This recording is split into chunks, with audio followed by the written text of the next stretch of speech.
Assalamualaikum warahmatullahi wabarakatuh. Perkenalkan, nama saya Jaka Maulana Afri dengan jurusan Ilmu Ekonomi dan NIM 19060096. Baiklah, di sini saya akan mempresentasikan hasil resume saya, yaitu mata kuliah teori ekonomi mikro. Di sini saya akan membahas tentang permintaan perorangan dan permintaan pasar. Yang pertama atau yang A adalah permintaan perorangan. 1. Perubahan harga. Perubahan harga pangan dengan pendapatan dan harga sandang yang tetap menyebabkan konsumen memilih keranjang pasar yang berbeda. Yang kedua, kurva permintaan perorangan. A. Kurva konsumsi harga, yaitu kurva yang menunjukkan kombinasi utilitas maksimal dari dua barang pada waktu harga satu barang berubah. B. Kurva permintaan perorangan, yaitu kurva yang berkaitan dengan jumlah suatu barang yang akan dibeli seorang konsumen pada harga barang tersebut. Yang ketiga adalah barang normal versus barang inferior. Apabila kurva konsumen pendapatan mempunyai kemiringan positif, jumlah permintaan meningkat bersamaan dengan pendapatan. Akibatnya, elastisitas permintaan akan pendapatan adalah positif. Dalam hal ini, barang-barang dinyatakan normal, yakni konsumen ingin membeli barang tersebut lebih banyak bila pendapatan mereka meningkat. Dalam beberapa kasus, jumlah permintaan jatuh bila pendapatan naik, dan elastisitas permintaannya pendapatan menjadi negatif. Kita kemudian menyatakan barang tersebut sebagai inferior. Istilah inferior secara sederhana berarti konsumsi jatah pada waktu pendapatan naik. Yang keempat, perubahan pendapatan adalah peningkatan pendapatan dengan harga semua barang tidak berubah, menyebabkan konsumen mengubah pilihan keranjangnya pasar mereka. Yang kelima, kurva Engel. Kurva yang menghubungkan jumlah barang yang dikonsumsi dengan pendapatan kemiringan kurva Engel yang naik, sama seperti halnya kemiringan yang naik pada kurva konsumsi pendapatan. Ini berlaku untuk semua barang normal. Kurva Engel menghubungkan jumlah barang yang dikonsumsi dengan pendapatan. Yang keenam, substitusi dan komplemen. Disebut barang subsidi jika kenaikan harga suatu barang mengakibatkan kenaikan jumlah permintaan barang lainnya. Dikatakan barang komplemen bila kenaikan harga suatu barang mengakibatkan penurunan jumlah permintaan barang lainnya. Yang B atau yang kedua, efek pendapatan dan substitusi. Yang A, efek substitusi, yaitu perubahan konsumsi suatu barang yang berhubungan dengan perubahan harga barang tersebut dengan memegang tingkat utilitas yang tetap.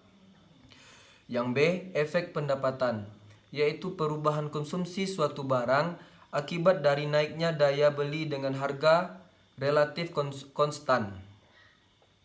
Yang C, barang adalah barang yang kurva permintaannya memiliki kemiringan naik karena efek pendapatan atau negatif lebih besar dari efek substitusinya. Yang C atau yang ketiga, permintaan pasar. Kurva permintaan pasar adalah kurva yang menyatakan jumlah suatu barang yang akan dibeli oleh semua konsumen di dalam pasar pada harga barang tersebut. Yang pertama atau yang A, dari permintaan perorangan ke permintaan pasar tidak hanya bersifat latihan atau bisa disebut dengan latihan teoritis. Dalam praktik, hal tersebut menjadi penting apabila permintaan pasar disusun dari permintaan pasar disusun dari permintaan berbagai kelompok demografi berbeda atau dari konsumen yang berbeda di daerah yang berbeda juga. Yang kedua atau yang B-nya, elastisitas permintaan. Yang pertama, permintaan tidak elastis. Apabila permintaan tidak elastis, yaitu jumlah permintaan relatif tidak bereaksi pada perubahan harga. Akibatnya, pengeluaran total untuk produk meningkat apabila harganya naik. Yang kedua, permintaan elastis. Sebaliknya, apabila permintaan elastis, maka pengeluaran total untuk produk turun apabila harganya naik. Yang ketiga, permintaan isolatis. Apabila elastisitas permintaan karena harga adalah tetap sepanjang kurva permintaannya. Selanjutnya adalah yang keempat, surplus konsumen.